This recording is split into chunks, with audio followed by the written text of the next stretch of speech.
morning, everybody.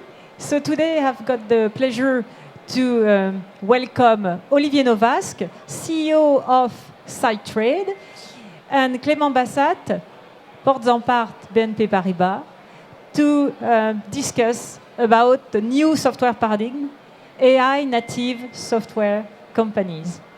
So today we hear that software companies, SaaS vendors, could be totally disrupted by big AI players and maybe even disappear.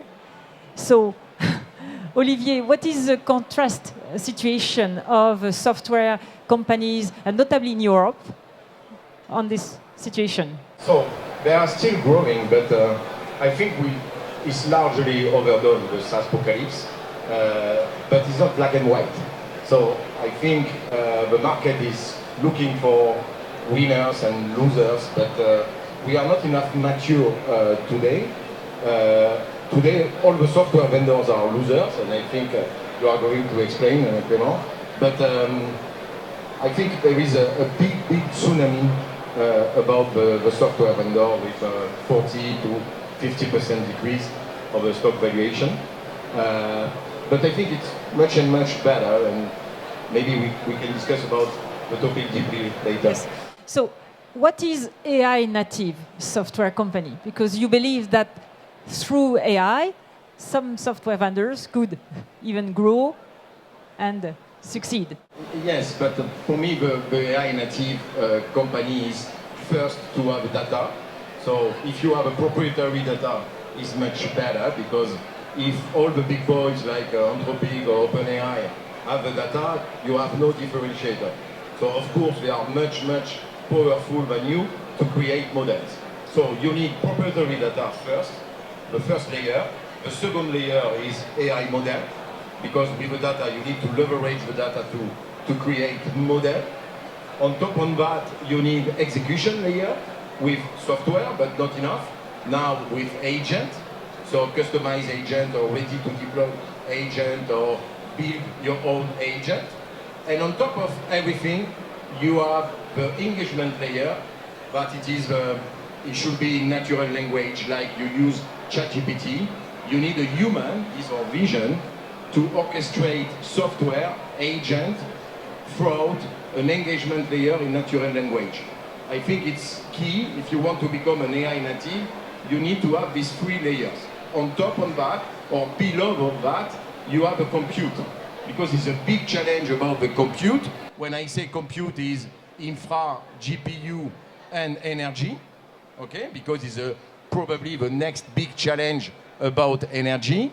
And so all the AI native don't need to have this compute. At Cette, we have selected the possibility to have this sovereignty and to have our own compute and not to buy M token to the big boys. Because as we have seen recently with Anthropic, maybe your sovereignty can save your company and save your customer, because you are dependent on the fluctuation, and we bet that the price of a token, which is largely helped and granted by the big boys, will increase in the next coming months. So concretely, how does it work? How do you become an AI native company? I think everybody cannot become an AI native company. As I told you, if you just buy AI to the big boys, to Anthropic or OpenAI, you are just a reseller of intelligence. This is potentially a big trap, but sometimes some vendors have no choice. So for me, an AI native company should create its own intelligence in a specific domain. So in a generic domain, I think is already done with OpenAI, Anthropic, and so on. So I believe that it should be very tough to create a vendor, especially in Europe, to do that. But we have a lot of domain of expertise in healthcare, in energy, in order to cash and finance for us, that if you have proprietary data, you can create a unique domain of expertise and a unique intelligence. Is exactly the mission that we have at Cette. So using AI agents that you developed based on open source AI, is that correct? Yes, so you can build agent everywhere. The problem is the context. So if you build an agent in any platform, you will have a random execution. So very generic. If you create an agent into an ecosystem of data, and especially a fine-tuned LLM that you can have. At SiteTrade, we have our own fine-tuned LLM. At the beginning, it was a Mistral open source. But we host this LLM, and we fine-tune and we train this LLM into the SiteTrade infrastructure, which is a big element of sovereignty as well. And we provide the own M token. We provide the own compute, and we deliver intelligence with the compute we have. So maybe you could take a couple of examples at SiteTrade to illustrate what you say. Just to give you an example, we have a data lake with 8 trillions of transactions. So it's a unique data lake that we don't want to share with OpenAI or with Anthropic and so on, because otherwise we are dead. Just to be clear, they are much stronger than us to create the model. So there is no AI without a model. So at SiteTrade, we have selected the fact that we have this unique data lake. We know the payment behavior of 42 millions of companies in the world.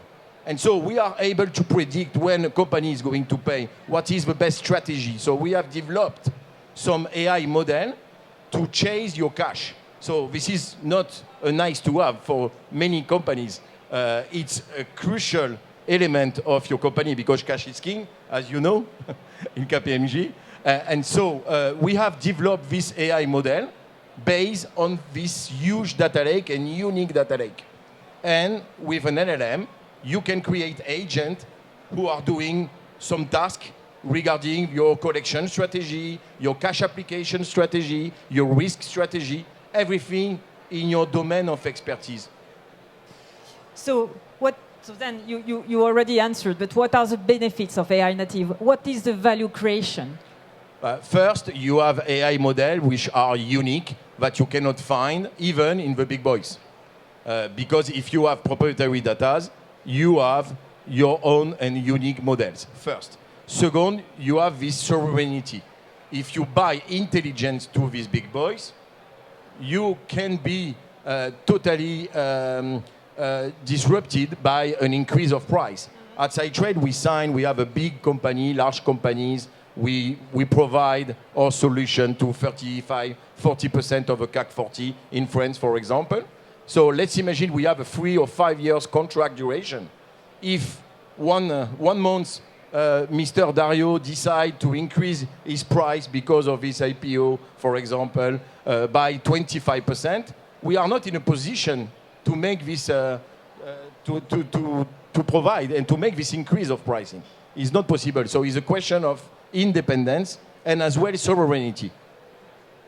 Okay, and maybe now, Clément, how do the investors view this very strategic transformation and this AI native software companies? Right. So investors look return on investment, and why they did love so much SaaS company? It was because the revenue was resilient and growing, and in the same time the expense was perfectly under control, which creates leverage and profitability. AI is disrupting everything because now as AI you can switch a user by an agent. As a result, you have less user because historically the services is sold at a user based license, so you decrease your revenue, and in the same time you have to pay the token consumption to Anthropic, for example, and you have more expense and also a high variability in the expense because Anthropic have a strong price power. So investors really don't like that, the decrease in revenue and increase in expense. However, how to tackle that? You can sell your services at the corporate level instead of selling it at the user level. By that, you restore the resilience of the revenue.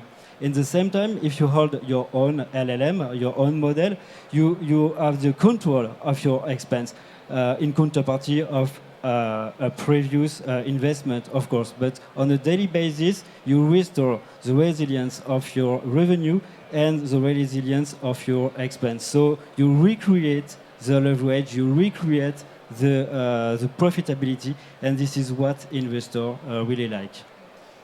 Okay. And do you have other indicators that you follow, such as energy, water? Because we know that AI, unfortunately, cannot be used without a lot of energy and water. Yes, sure. AI is consume a lot of power, a lot of water. In Ireland, I think they consume close to 25% of the world electric supply. However, investors today do not want to slow down AI. This is the next growth. The government, at the opposite side, want to slow down sometimes the AI, not at the national level, but mostly at the local level, because it disrupts the consumption of water and supply. And often now, local government ask the data center to bring their own power. But so far, investors don't really don't really have a look about any KPI about the ecological footprint of the AI so far, for instance. It will come, probably. Yes, for sure. And in terms of ethics or sovereignty, Olivier started to talk about this.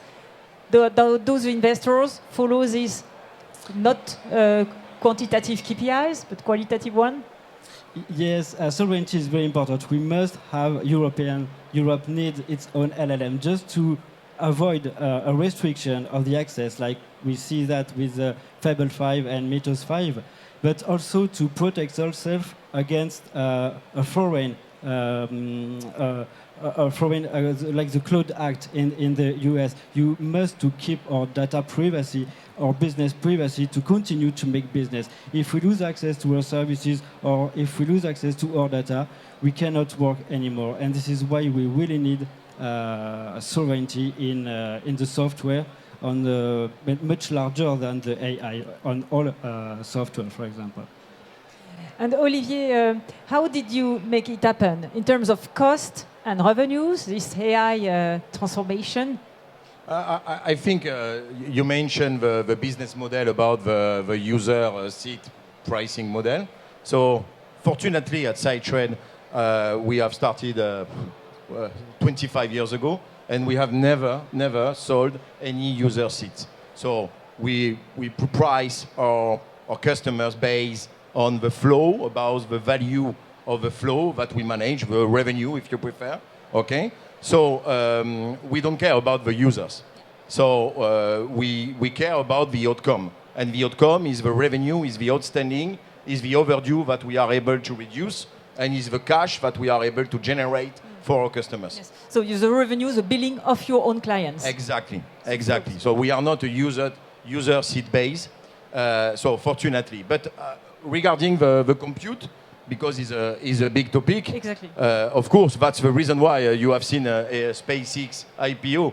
Elon Musk has the project to build data center in the space for the cooling, but as well for the solar energy, which is much cheaper and much more efficient in the space. So it's a big project. It's not science fiction. It's a reality that is starting. So of course, France, we have a big advantage with nuclear electricity.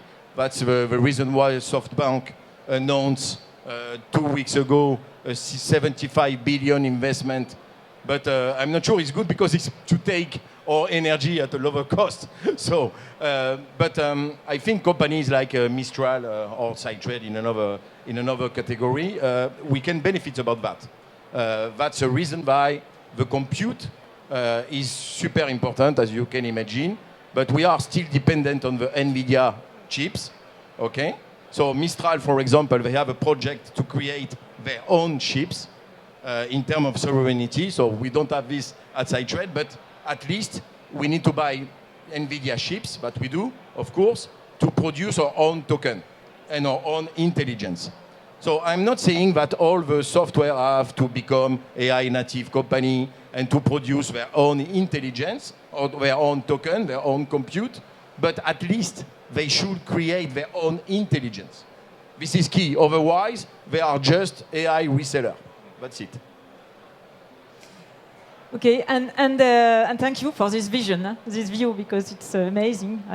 And can AI native deliver greater sovereignty? I think that you said that a little bit before, because of the data which are included. But you can be an AI native and no follow the sovereignty. The AI native is, do you have your own model? And of course, if you have your proprietary data, your model can be unique. If you manage public data, anybody can create AI model on the public data. It's not difficult today, especially with the vibe coding experience. So I think the key point is the data. Because there is no AI, no unique AI without unique data. This is the key. And after that, you can build the different layers from the execution for the agent. You can create an agent again everywhere. The question is, do you create a generic agent or do you create a smart agent? That makes the difference. But the data is yours or your clients'? Is that? It's our client data. But we are allowed to use that. This is key as well. It's not just a technical challenge. It's a legal challenge. So do you have a give and get with your customers? And I think which is important. In all the side trade contract for 20 years, we have a right to use on an anonymized way, of course. We have a right to use this data. But I think it's key. It's a legal challenge as well. So if you don't do that, you may be exposed to some problems. But with the compute and quantum also, are the data still anonymous? Yes, of course. Of course, we anonymize. For example, we have all the transactions aggregated in a big data lake with 8 trillions. We have a customer like Veolia, like Manpower, like NG, like many customers that we have there in that space. And we aggregate and anonymize all this data on 42 millions of corporate buyers. By this way, we are able to build a lot of AI models. When a company is going to pay, is likely to pay. When a company is going to create a dispute in your transaction. And so we can anticipate, we can predict that will happen. Okay, so encryption is necessary or not necessary? Not necessary. You can, but you can encrypt. Your database is much better in terms of security, but it's not mandatory. What is mandatory is the sovereignty. We cannot take all our customer data and send to Mr. Dario Amodei or to Mr. Samantman. It doesn't work, clearly. So, which means that the data protection is not an issue, it's more data usage. You have to No, I'm not saying that it's not important to protect the data, Stephanie. I am saying that we should protect the data, but it's both a technical and legal challenge. Okay. So, maybe now to conclude, because we see that there are a lot of opportunities and that software is not dead, SaaS industry is not dead, but reshaped, completely transformed. So, yes, I think it's not black and white. So I think we will have potentially some winners and some losers. But it's depending about their independence and their ability to create their own intelligence. I believe that we are going to entering in a new world, a new paradigm, when every software has to create its own intelligence. If you are not able to create your own intelligence, you are going to die. That's powerful. And Clément, yeah, what is your view? Just maybe one word. I think that SaaS company just have to keep in mind that they do not just sell software. They also answer to needs of their clients. And today with AI agents, their client will have more time to build relationship, to expand their knowledge. And maybe tomorrow SaaS software would be also provide advisory to their clients. I think the job of a SaaS software is changing with more advice, more solution, and less simple task to a spreadsheet, for example. So, yes, maybe last word? Yes, a line. But probably some software vendors have to make a big shift. It's not just a little AI enhancement. It's much more disruptive. Probably, as I trade, we don't want to be a software anymore, to be honest. We want to be an AI native, and our positioning is not to be a software enhanced by AI, but is to become an AI intelligence platform. Because I believe that tomorrow, if you need to buy intelligence in a specific domain, like order to cash for us, you have to go to SideTrade to buy this unique intelligence. We have specialties in intelligence. Today, we discuss a lot about the generic big boys intelligence. We are looking for super intelligence, AGI, and so on. At SideTrade, we don't have this ambition. We cannot. But we have the ambition to deliver the best intelligence in the order to cash domain of expertise. That's it. And we had the impression that it does request a lot of huge investments. And when we hear in the USA all these investments, but in fact we don't think that when we hear. You are well positioned to know that, Stephanie, as you are our auditor. But I think not necessary, because don't forget that the big boys, they compute billions, trillions of data to reach out the AGI. This is a big race. But if you look at Mistral, for example, we say, oh, we have Mistral, they are far away from the big boys and so on. Yeah, they are far away for 3 to 6 months, no more. It's no more. But 3 months could be huge. Okay, I understand. But it's just 3 months. But when you are working in the enterprise, 3 or 6 months is nothing in reality. But if you are looking for the super intelligence, the AGI, which is the big race between Anthropic and OpenAI, they lose a lot of money, not for their customer, but they lose a lot of money to find and to reach out this super intelligence, which is not the Mistral game, for example, and of course, not the SideTrade game, of course. Okay, so thank you so much. That's thank you. Yes, Thank you very very. Question, maybe. Maybe you have some question now. Olivier inspires a lot.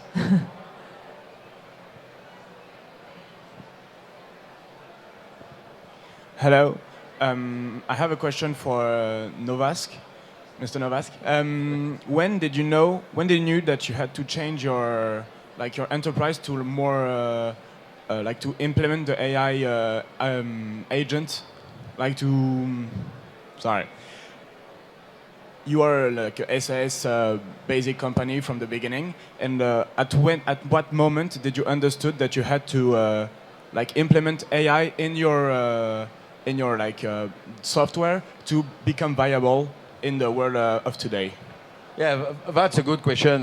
Thank you about that. So we have not waiting for the SaaSpocalypse to create our data lake. Our data lake was built in 2015-16. Okay. We have built our own model to predict payment, to have the best strategy in your collection around 2017-18. And we still continue to develop and to leverage our data lake to create specific model. Now, with the SaaSpocalypse, is a big accelerator. Okay. And so we take this SaaSpocalypse as an opportunity to change the model.